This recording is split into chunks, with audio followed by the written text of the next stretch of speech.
함께 기도하시겠습니다. 참 좋으신 하나님, 귀한 시간 허락하여 주심을 감사합니다. 오늘도 하나님께서 허락하여 주신 말씀을 나누며 그 안에 하나님의 마음을 알길 소망합니다. 아버지 하나님, 저에게 지혜 허락하여 주시고 항상 은혜 가운데 살아갈 수 있도록 은혜 베풀어 주시옵소서. 이 모든 말씀 살아계신 예수 그리스도 이름으로 기도합니다. 아멘. 요즘 우리는 교회의 위기, 신앙의 위기라는 말을 자주 듣습니다. 코로나로 인해 점점 기독교의 위상은 떨어지고 또 신앙의 본질이 회복되기 어려울 만큼 많이 훼손되어 버렸습니다. 그런 위기 상황이지만 무엇이 문제인지 우리는 돌아볼 여유도 없이 하루하루 생존하며 살아갑니다. 물론 우리가 출석하는 케언즈 장로교회도 예외는 아닙니다. 여러 성도님들이 생계를 위해 케언즈를 떠났고 또 교회를 떠났습니다. 그래서 이제 우리는 어떻게 신앙생활을 유지해야 되는가? 어떻게 하면 더욱더 믿음 안에서 잘 살아갈 수 있을까? 심도 있게 생각할 때가 가까워진 것 같습니다. 무척 가슴 아픈 일이지만 이것이 앞으로 교회의 모습이며 이제는 교회가 이런 일들을 위해 준비할 때라고 생각합니다. 이런 상황 가운데 교회의 역할은 무엇이며 성도의 역할은 무엇일까요? 교회를 그리스도 예수를 구주로 고백하는 성도들의 모임으로 정의한다면 우리의 성도들의 역할을 이해할 때 교회의 역할을 올바로 이해할 수 있을 것입니다. 사도 바울은 빌립보서를 통해 우리에게 그리스도 예수의 마음, 그 겸손과 다른 사람을 사랑하는 마음과 섬기는 그 마음을 말하였습니다. 그로 인해 예수 그리스도께서는 십자가에서 자신의 목숨을 내어주고 또 우리를 사랑해 주었습니다. 그의 핏값으로 우리를 사셔서 영원한 형벌이 아닌 영원한 생명을 우리에게 허락해 주셨습니다. 그런 면에서 본다면 예수님께서 그의 핏값으로 우리를 사셨기 때문에 우리는 그리스도 예수의 종이라고 말할 수 있습니다. 그런데 그리스도의 종인 우리가 우리의 본분을 잊어버리고 살아갈 때가 너무나도 많습니다. 이렇게 성도들이 그리스도를 구주로 고백하면서도 진정으로 그리스도인으로 살아가지 못하는 것은 근본적으로 교회가 온전한 복음을 전파하지 못하기 때문이라고 생각합니다. 그래서 우리는 진정한 성도, 진정한 교회를 이야기할 때 우리는 진정한 복음에 대해서 또한 생각해 보아야 할 것입니다. 교회에 오면 혹은 신앙생활을 하다 보면 복음이라는 단어를 수없이 듣지만 우리가 복음이 무엇인가 라는 질문을 한다면 분명하게 대답할 사람은 그리 많지 않을 것입니다. 그러나 우리 케언즈 장로교회 성도님들은 분명히 복음이 무엇인지 아실 거라 믿어 의심치 않습니다. 혹시 복음이 무엇인지 분명하지 않다면 오늘 말씀을 통해 참된 복음이 무엇이며 참된 신앙인의 모습이 어떤 모습인가 알아가는 은혜가 있길 소망합니다. 보통 거짓 기독교인들은 혹은 잘못된 복음을 가지고 있는 사람들은 오직 은혜, 오직 믿음으로 충분하지 않다고 이야기합니다. 복음이 예루살렘을 시작으로 땅끝을 향해 본격적으로 뻗어나갈 때 유대인들 중심으로 이방인들에게 복음이 전파되었을 때 참된 복음은 큰 위험에 빠졌습니다. 복음이 이방인들 사이에 전파되기 시작하면서 얼마 되지 않아 몇몇 그리스도를 믿는다는 유대인들이 이방인들에게 모세의 율법에 따라 할례를 받지 않으면 구원을 받을 수 없다고 가르친 것이었습니다. 그들은 사람이 주 예수 그리스도를 믿어야 한다는 것을 부정하지도 않았습니다. 구원을 위해 필요한 것이 유대 율법, 특히 할례를 그리스도의 믿음에 더하였던 것입니다. 이렇게 말한 그들의 복음을 망치려는 교사, 그들은 사기꾼이 아니었습니다. 그들은 유대로부터 내려온 형제였고 복음을 가진 신자들이었습니다. 그러나 모세의 법대로 할례를 받지 아니하면 능히 구원을 받지 못하리라 라고 1절에 말하며, 또 이방인들에게 할례를 행하고 모세의 율법을 지키라 명하는 것이 마땅하다라고 5절의 말씀과 같이 그들에게 가르치고 있는 것입니다. 이것은 오직 은혜, 오직 믿음으로 구원을 얻는데 충분하지 않다고 말하는 것과 같은 것입니다. 특별히 오직 믿음, 오직 은혜라는 지표가 흔들렸을 때 복음 전체가 흔들릴 만큼 이것은 심각한 문제입니다. 그런데 그들이 이렇게 생각한 이유가 무엇일까요? 우리가 앞서 말했던 것처럼 은혜를 선물이 아니라 권리로 여기면서, 쉽게 말하면 그들이 방종을 따랐기 때문입니다. 특별히 유대인들은 아브라함 때부터 하나님이 백성이 되기 위해 반드시 할례를 받았습니다. 유대인은 할례 언약을 맺을 때 하나님 율법을 온전히 따르는 것을 맹세하였는데, 이것을 기본적인 헌신을 요구하지 않는 복음은 너무나도 싸구려처럼 느껴졌기 때문이었습니다. 유대인들이 복종하였던 율법에서 볼 때 이방인들은 야만인이었던 것입니다. 그들은 우상을 숭배하였고 음란이나 음식을 먹을 때에도 피 있는 그런 음식들을 먹었으며, 근친상간이나 심지어 동성애까지 그들을 모욕한 자, 모욕하는 말로 할례 받지 못한 자, 또 법이 없는 자라고 그 유대인들이 이방인들을 불렀던 것입니다. 그래서 그들은 신자가 되려면 최소한 이런 기본적인 것을 지켜야 한다고 생각했던 것입니다. 실제로 이방인들에게 믿음의 도리에 합당한 행위를 강조할 필요성이 다분했던 것 같습니다. 예루살렘 회의 전에 야고보가 쓴 편지인 야고보서는 계속해서 참된 믿음이 무엇인지, 은혜를 아는 자의 마땅한 삶이 무엇인지 분명하게 가르치고 있습니다. 은혜를 값싸게 여기고 믿음의 열매를 맺지 못한 방탕한 이들이 있었기 때문에 그들은 분명하게 복음의 결과, 복음의 열매들에 대해서 가르쳤던 것입니다. 2018년 2월 전국 30개 교회 다음 세대 어린이 청소년 356명과 또 다음 세대 사역자 47명을 상대로 교회 성장 연구소에서 청소년 사역자 설문조사를 하였는데, 교회에 나오는 10대 청년 10명 중 4명은 구원의 확신을 갖지 못한 것으로 나타났습니다. 그리고 10명 중 5명은 일주일 동안 성경을 거의 읽지 않고, 또 10명 중 7명은 기도를 하지 않는 것으로 조사되었습니다. 예수님을 영접했는가라는 질문에 62.9%가 그렇다라고 대답하였고, 또 30%는 잘 모르겠다라고 대답하였으며, 또 6.6%는 아니요 라고 대답하였던 것으로 집계되었습니다. 구원에 확신이 있나요? 라는 질문을 묻자 있다라고 대답한 경우가 58%였고 37.7%는 잘 모르겠다고 대답하였으며, 또 4.3%는 없다라고 대답하였습니다. 이렇게 평균 이상의 시스템과 역량을 갖춘 교회를 대상으로 조사한 것으로 설문에 응한 청소년들이 교회 출석률이 높고 또 교육자와 소통이 잘 되는 편이라고 가정했을 때, 이렇게 42% 정도가 구원의 확신에 대해 잘 모르겠다고 대답하거나 없다고 대답하는 것은 우리에게 시사하는 바가 너무나도 큽니다.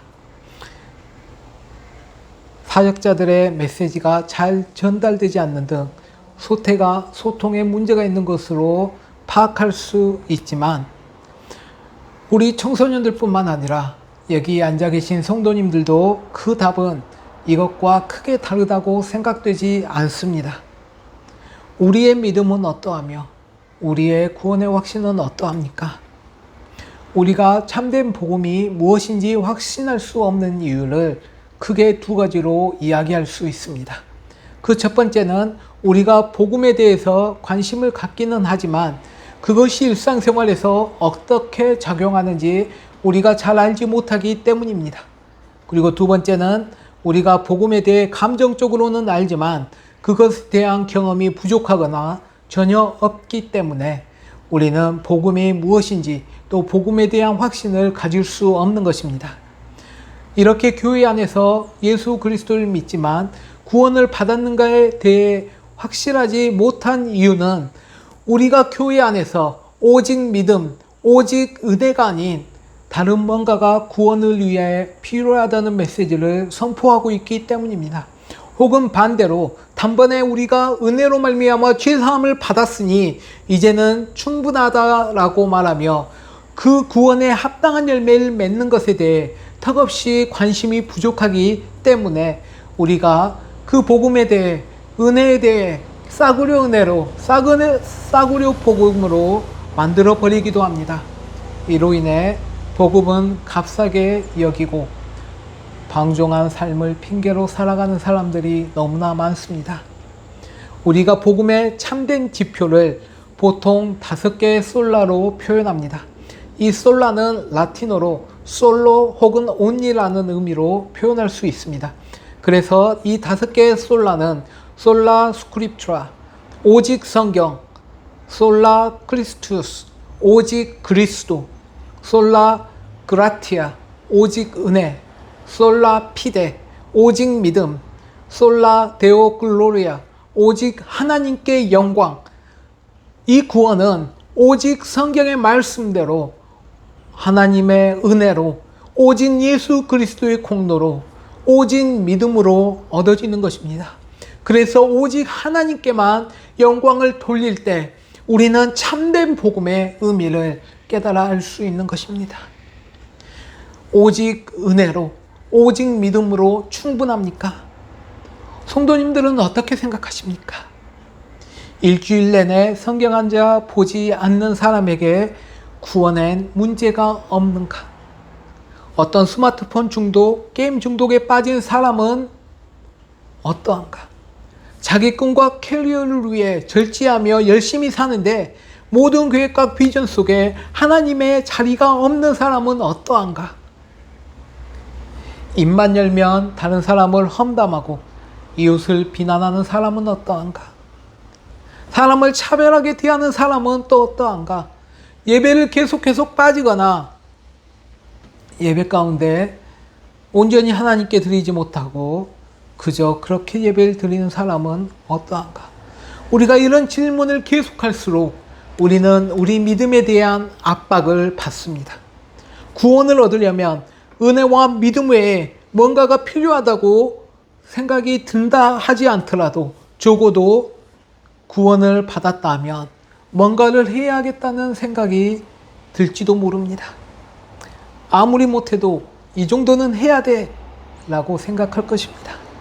그런데 철저한 율법 준수가 몸에 밴 바리새파 성도가 이방인들에게 요구한 것이 바로 그 기본이었습니다. 기본적인 할례와 기본적인 율법을 좀 더 지키면 더 좋고 그래야 유대교의 뿌리를 둔 새 종교 기독교의 참신자로 인정할 수 있다는 게 그들의 생각이었던 것입니다. 그러나 사도 바울은 이런 생각과 사상은 거짓 기독교로 구분짓습니다.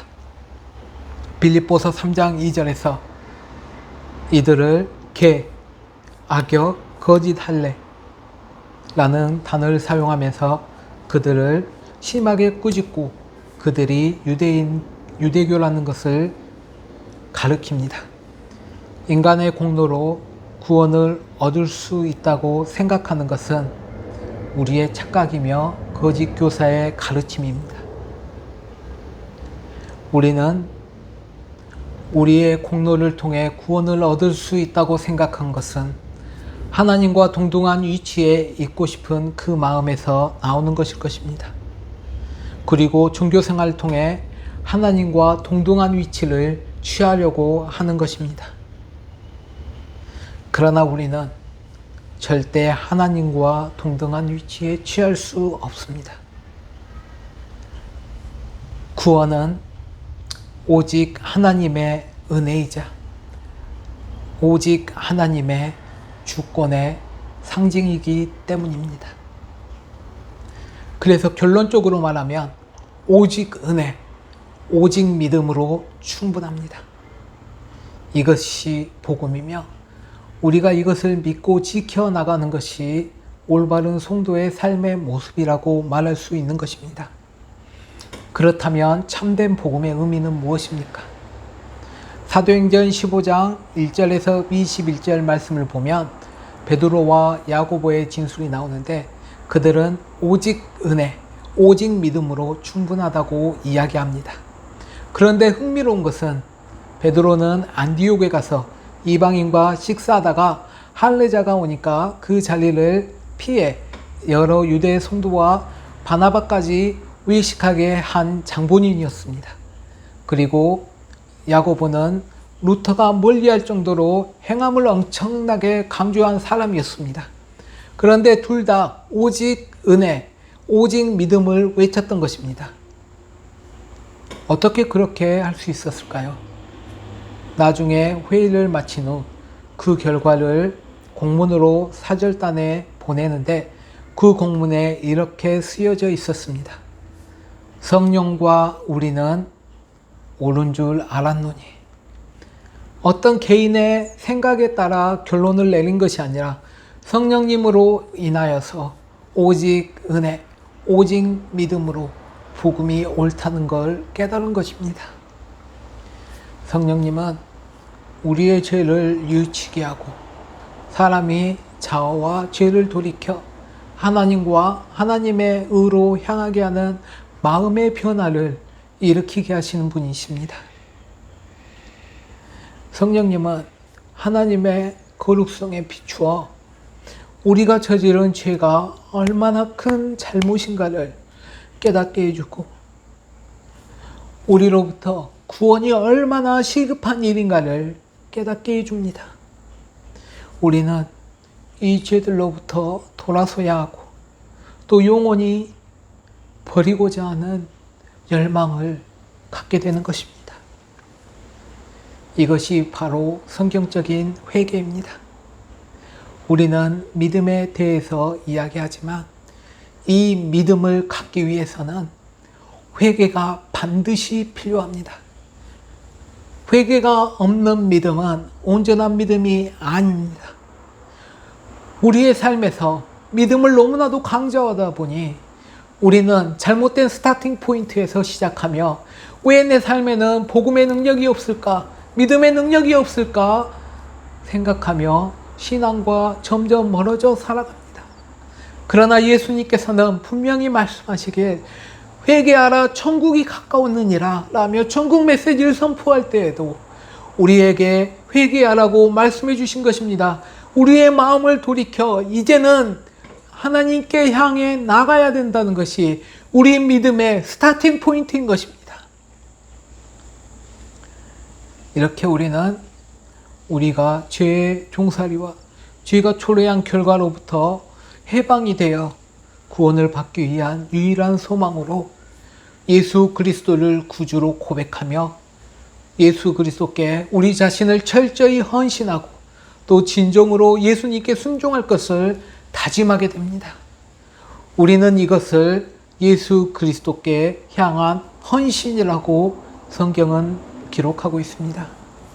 구체적으로 살펴보면 10여 년 전에 첫 이방인 고넬료가 할례가 아닌 은혜의 복음을 받았을 때 성령님께 방언하게 하심으로 구원을 확증하심을 본 증인이었습니다.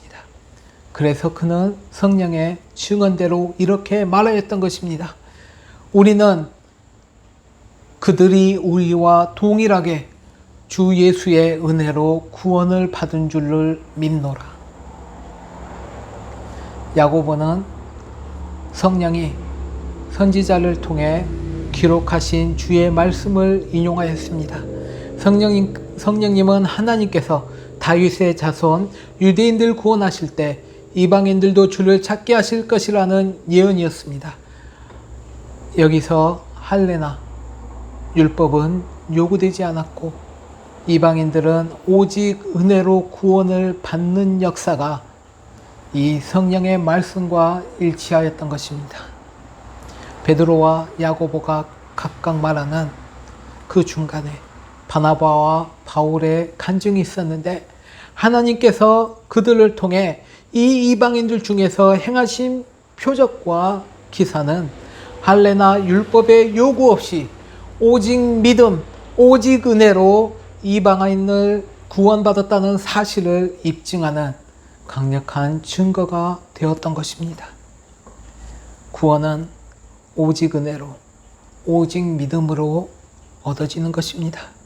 다른 어떤 것도 추가될 수 없습니다. 우리가 앞선 여러 압박의 질문들을 생각해 보면 기본은 돼야 우리가 구원을 받을 수 있지 않을까라는 생각을 하게 됩니다. 최소한 100점은 못 되더라도 30점, 40점짜리 공적은 있어야 되지 않을까라고 생각한 것입니다. 그런데 문제는 하나님께서 우리에게 요구하시는 공적이 100점 만점에 100점짜리 공적이 필요한 것입니다. 그리고 율법은 우리가 100점이 되도록 요구한 것입니다. 하지만 베드로가 말하였던 것처럼 우리 조상도 능히 매지 못했던 멍에라고 10절에 이야기합니다. 이 말은 율법을 받은 유대인들 중 그 누구도 율법에 요구하는 100점짜리 인생을 사는 사람이 아무도 없었다는 것입니다. 그런데 은혜는 공적을 우리에게서 찾지 않고 예수 그리스도께 찾는 것입니다. 왜냐하면 이미 예수 그리스도께서는 100점짜리 공로로 우리에게 의를 허락해 주셨기 때문입니다. 자녀교육 은혜를 만나다 라는 책을 쓴 앨리슨 피츠패릭 그리고 그의 딸 제시카 톰스는 율법이 아니라 은혜로 자녀를 교육하라고 교훈하고 있습니다. 두려움, 지의식이 아니라 은혜와 자비가 순종의 동기가 되게 하라는 것입니다. 부모님이 나를 그리스도인답게 살게 하려고 많은 말씀을 하셨지만 가장 강력했던 그 한 방은 내가 등교하면서 내 방 침대에 앉아 항상 조용히 기도하셨다고 말씀하셨을 때였다. 그 어떤 가르침과 양심에 찌르는 질문들보다 강력한 권면은 은혜다. 사람을 변화시키는 가장 강력한 힘은 바로 은혜다라고 그녀는 고백하고 있습니다. 은혜는 우리가 받은 구원이 공짜라는 사실에 집중하지 않게 합니다. 우리에게 은혜로 구원을 베푸시기 위해 그리스도 예수께서 치르신 헤아릴 수 없는 값을 우리로 하여금 세어보게 합니다. 믿음은 구원의 은혜를 인지하는 데 멈추지 않습니다. 구원의 은혜에 감격하고 감사하는 데까지 나아가게 합니다. 오직 은혜는 그리스도 예수의 공로를 바라보게 하고 오직 믿음은 하나님께 영광을 돌리게 합니다. 이것이 바로 성경에 따르는 참된 복음인 것입니다. 오직 은혜, 믿음을 강조하며 다른 복음을 전하였던 이들을 저주했던 사도 바울, 행함이 있는 믿음을 강조하며 행함이 없는 믿음은 죽은 것이라고 강조하였던 야고보,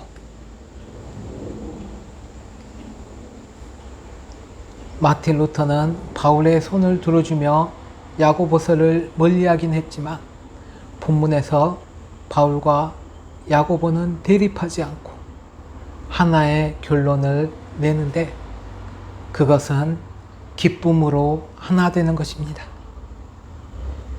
그래서 참된 복음을 아는 이들은 주 안에서 기뻐하라 라는 이 말씀을 이해할 수 있는 것입니다. 진정한 기독교인들은 주님을 기뻐하는 것입니다. 주님을 기뻐하는 것은 예수 그리스도가 나의 삶의 전부라는 것을 의미합니다. 그리스도, 그리고 그리스도만이 우리의 구원입니다 라고 고백할 수 있는 것입니다. 그들은 주님이 없으면 우리는 길을 잃고 아무런 희망도 없다는 사실을 너무나도 잘 알고 있습니다. 그래서 하나님 안에서 우리는 구원을 받고 희망을 항상 가지고 살아갈 수 있습니다. 그것은 그리스도께서 우리 안에 행하신 그 내적인 일입니다. 구원은 처음부터 끝까지 하나님께서 하시는 일임을 성경은 기록하고 있습니다. 사람이 회개하고 그리스도를 믿기 전에 우리 안에 성령의 내적 치유가 있어야 할 것입니다. 그리고 나서야 비로소 우리는 주님 안에서 참된 기쁨과 자유를 누릴 수 있습니다. 우리가 주 안에서 기뻐한다는 것은 주님은 우리의 전부이고 우리는 주 안에 있다는 것을 의미합니다. 그래서 우리는 십자가를 통해 하나님과 또 하나님께서 우리에게 베푸신 그 일들에 대한 생각을 집중할 수 있게 되는 것입니다. 주 예수님과 우리에게 어떤 존재인가를 우리가 매일 눈으로 보며 그와 함께 걸으며 우리는 성령 안에서 기쁨과 자유함을 누릴 수 있게 되는 것입니다. 이 주 안에서 기뻐하라는 의미는 진정한 그 신앙이 우리 머리의 문제가 아니라 우리의 마음의 문제라고 말해주고 있습니다.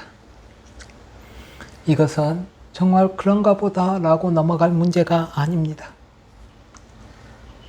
정말 슬픈 일이지만 앞으로 10년 안에 우리가 생각했던 그런 교회의 모습들이 사라질지도 모른다는 의미를 포함하고 있습니다. 다른 말로 하면 지금 자라나는 우리 자녀들이 다닐 교회가 앞으로 없어질지도 모른다는 것을 의미합니다. 이것은 우리가 말씀을 듣고 배우더라도 뭔가 잘못된 것 같은데 하면서도 무엇이 잘못됐는지를 알지 못하는 것과 같습니다. 그러면서 우리의 신앙생활은 기쁨과 평안을 누리기보다 걱정과 염려가 앞서고 또 신앙생활 가운데 기쁨과 평안을 누리지 못하게 합니다. 오늘 말씀을 들으시면서 왜 나의 삶에는 기쁨과 평안이 없는가?